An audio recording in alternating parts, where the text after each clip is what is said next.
पिया परदेश, पिया परदेश गईले तार लागल टोकिया में।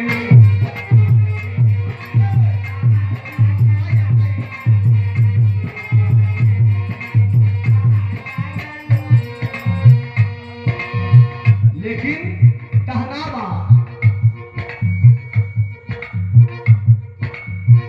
आइले बाबा साहब बनके, आइले बाबा साहब बनके ताज मोरे जैसा लागे।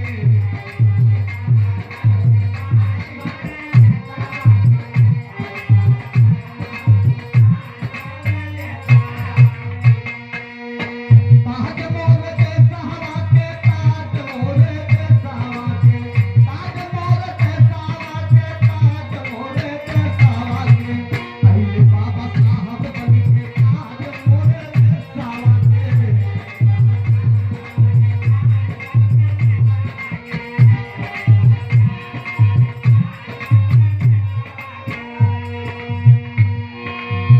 जिस समय बाबा भीमराव अंबेडकर ताज, हिंदुस्तान का ताज बनकर के पैदा हुए,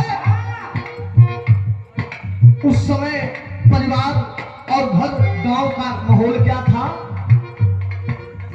मंगल हो लगौआ नगरिया में भैया,